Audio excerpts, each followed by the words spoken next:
Hello, my name is Cody, and welcome back to Smash Hit Sports. We're going to recap the Super Bowl briefly and then kind of expand on what we're heading into this offseason. We had a phenomenal Super Bowl. It was a really, really good game all the way up until right about the end. I have some issues with the officiating, but for 58 of the 60 minutes of this game, it was one of, if not the best Super Bowl I have seen in my lifetime. Great offense, some great defensive plays as well, even though, it was a high scoring game. There were some great defensive plays for both teams. Really just an exciting game. Jalen Hurts balled out. Patrick Mahomes did again what he has done historically in his career, and that is play his ass off in the second half. And we are sitting here in February with the Chiefs as your 2023 Super Bowl champions. And I'm not incredibly surprised. I figured the Chiefs would be down a little bit at the start of the year just from losing Tyreek Hill and from the division supposedly getting more difficult. And it ended up not being the case. And Patrick Mahomes is still really damn good at football. I think part of the issue that we talk to now is we're going to get to the point where Patrick Mahomes is talked in the same way that LeBron James is, in that he is so good that we are going to talk about his minor flaws rather than how impressive what he's done as an individual is. But we are now, I think it's official to say this, we are now in the middle of a Chiefs dynasty. And you're going to say, well, it's only 2 rings. That's nothing like the Patriots dynasty. And I don't know if we will ever have anything like the Patriots dynasty. Right now, what the Kansas City Chiefs are doing is pretty close. But over the last 5 seasons, the Chiefs have gone to 5 straight AFC championship games. They are far and above the top dog in the sport. It's not close.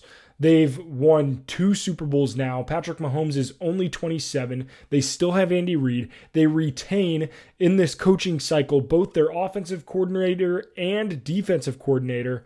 It really is one of the most impressive things we have seen as a team over the span of this many seasons. And we are just getting started.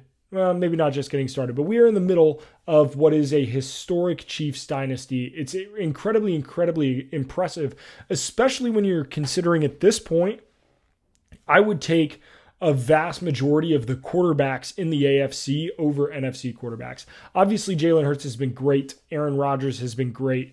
But when you look at the cream of the crop as far as quarterbacks go in the NFL, it is Patrick Mahomes. You have Joe Burrow, Josh Allen, Justin Herbert, like Lamar Jackson, all of these guys playing in the AFC. It's going to make it an incredibly difficult path, and yet Patrick Mahomes has made it to the AFC Championship 5 straight times now. It's incredibly, incredibly impressive. I also think we are firmly at the point where Patrick Mahomes needs to be talked about as a top 5 quarterback of all time. We love to use the stat where we split Tom Brady's career into separate Hall of Fame sections. This career right now by Patrick Mahomes is Hall of Fame worthy. In his 5 seasons as the starting quarterback of the Kansas City Chiefs, he has won 5 Pro Bowls, 2 first-team All-Pros, 2 Super Bowls, 2 Super Bowl MVPs, 2 NFL MVPs, and an NFL Offensive Player of the Year. He's led the NFL in passing touchdowns twice. He's been their passing yards leader once. It's what he has done is nothing short of Hall of Fame level. He could retire tomorrow and be a Hall of Fame level quarterback. I am fully confident in saying that. It's very, very, very impressive. His career passer rating is 105.7. That's the most amongst all quarterbacks with a minimum of 1,500 pass attempts all time. What he has done and is currently doing is nothing short of historic. I obviously would not put him in the top 3, but I think we really do have to have a discussion about Patrick Mahomes being a top 5 quarterback of all time. I think it's time. But that is an off-season topic. We could talk about, all-time rankings whenever you want. This Super Bowl team and this season for the Chiefs, really, really fun, really, really special. The NFL season as a whole, I think, ended well. I think it had I think the two best teams played in the Super Bowl. I think the Chiefs and the Eagles were the two best teams. The Eagles were one of the best teams all season. The Chiefs, one of the best teams all season as well. If Jalen Hurts doesn't get hurt in the back end of that season, we could have seen the Eagles be a 1 or 2 loss team. I think it ended in a fashion that was great for fans. There is one issue that I have with the NFL at its current moment, and that is with the officiating. Now, I'm not going to sit here and say that the results of the Super Bowl would have been different if that penalty had not been called. I still think the Chiefs would have won that football game. The problem is as a fan, as someone viewing the game, it mars the product. It leaves a stain, a scar, area of, quite frankly, where it seems unresolved in these games. And we've seen it happen in several games throughout the season. Obviously, the Super Bowl is the biggest stage, and you see it in the playoffs. And the awful officiating that happened in the AFC Championship game, and I'm not even the calls. Obviously, as a Bengals fan, I disagree with a couple calls. Whatever. It is what it is. But with the confusion, lack of attention to detail, and seemingly the refs not having control or an understanding of what's going on, has made officiating seem lackluster in the NFL. And when you look at what other leagues have in umpires and NBA officials, hockey officials as well, I think the NFL has some room to be desired because these guys aren't held accountable for anything. They don't have to talk about plays after. They don't have to talk about this and that after. And I understand where, like, James Bradbury saying, like, yeah, that's a hold. Like, I held him. I didn't think they would call it. They called it. It is what it is. Sucks for James Bradbury. It really does.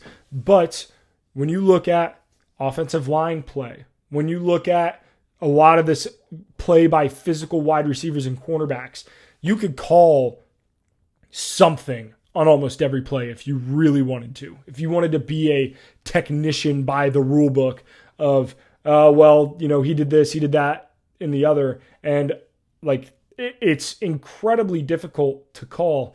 The issue isn't the call itself, it's the consistency.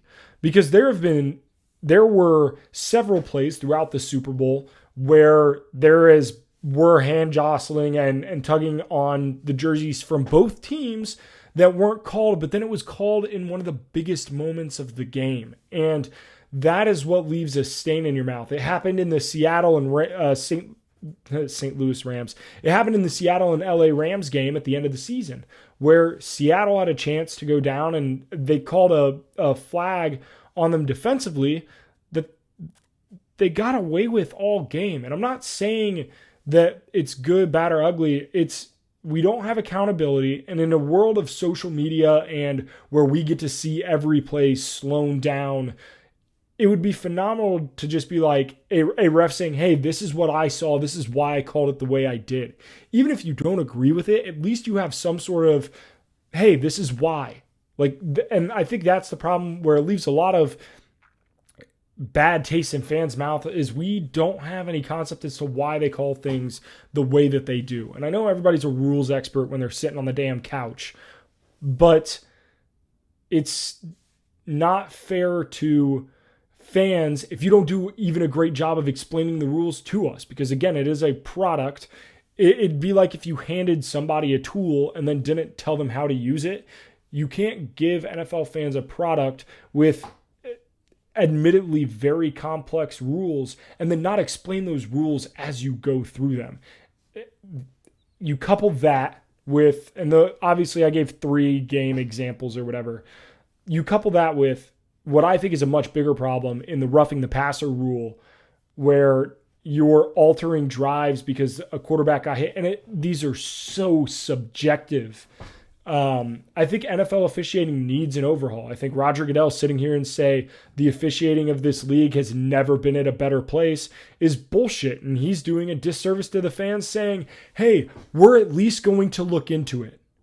How you could have said anything along those lines. You could have looked into the camera, looked into NFL fans and said, hey, we understand, we hear you that you are not happy with officiating, and we're going to do our best to look into it. We're going to evaluate things over the offseason.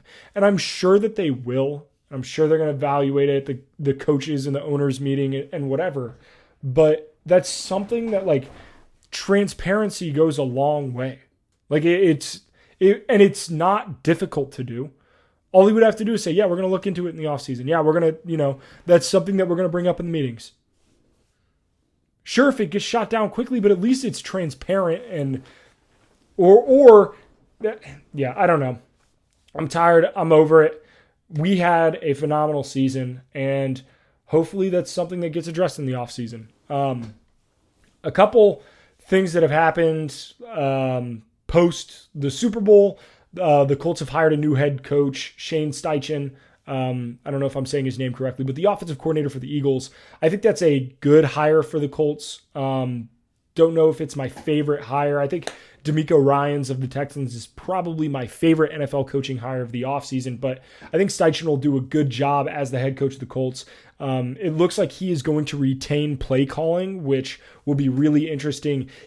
Before he was the offensive coordinator of the Eagles the last 2 seasons, he was the offensive coordinator of the Chargers. So I understand where people might be concerned that, well, the Eagles offense the last 2 years has been kind of gimmicky.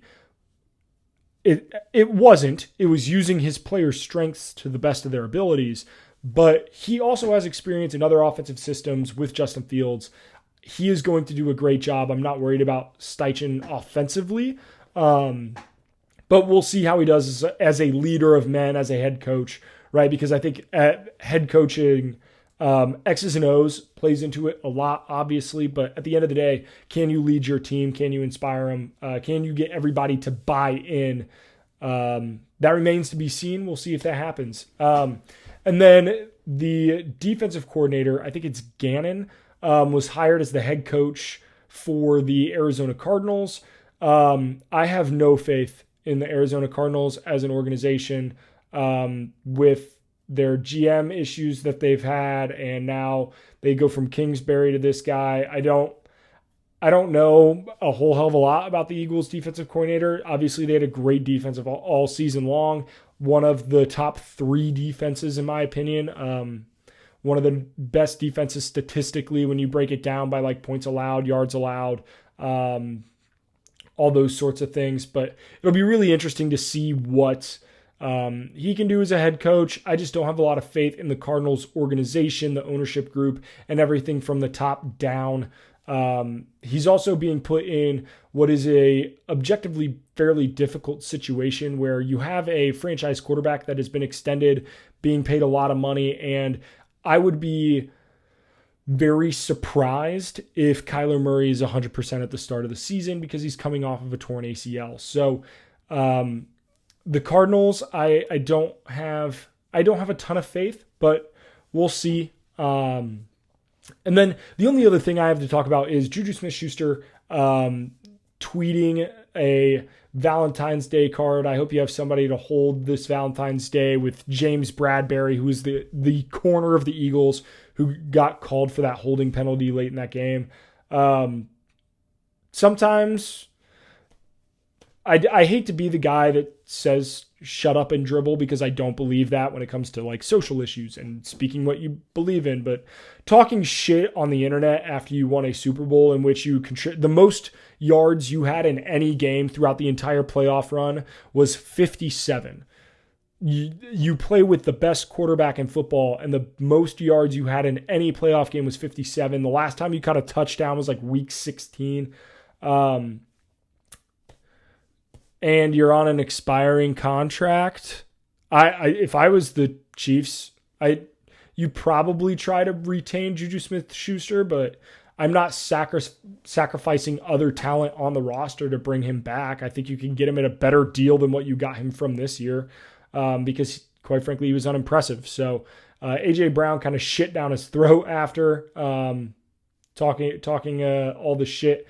I love when we do get some good shit talk in the NFL, because I feel like the NBA kind of dominates that, the back and forth action, because the players have a lot more visibility than, because there's 5 starters on an NBA team rather than 22 on an NFL squad. But it'll lead to a really, really interesting offseason. I'm super excited to talk about it. So we've gone on for about 15 minutes. I want to let you guys know where the podcast and the YouTube channel is going forward from here, right? Because football is over, and I had mentioned this before the playoffs had started, but I have some things planned for how the podcast is going to look going forward. So I have some exciting guests coming on over the next couple weeks. Really, really excited to share that with you guys. We are going to continue to talk football. That will always be a subject on this podcast. And as news happens in the NFL, in college football, I'm going to continue to talk about it because I love football. I love talking about football with you guys. The XFL starts this weekend. Probably not going to talk about it unless it has some incredibly newsworthy stuff or something incredibly exciting. I hope for, as a fan of football, that it's good. But we'll see. That being said, college basketball is in full swing. I will be talking college hoops. Probably not much NBA because I don't really watch it, but I do love college basketball. So we'll discuss that, especially as we get closer to Selection Sunday, March Madness. We are going to be talking about college basketball a ton. I'm hoping to have some college basketball content creators come onto the podcast as well, to give some insight. These are guys who have slept, and breathed college basketball since Feast Week back in Thanksgiving. So really, really excited for that to happen. As far as the YouTube channel goes, I expect these podcasts to shorten up a little bit, but I'm hoping to bring some additional content to the YouTube channel, a little behind the scenes. I'm hoping to bring, some top 10s, top 5s, some how-tos when it comes to sports betting and a lot of the things coming forward. So really, really excited for the off season. I appreciate you guys sticking with me. If you guys enjoy my content, more than anything, please, please, please, I'm not going to ask you, to buy a course or, buy merch. Like, we're not there yet, but I would really appreciate it if you guys shared this with somebody who you think would enjoy it. Thank you so much, and we will see you in the next one.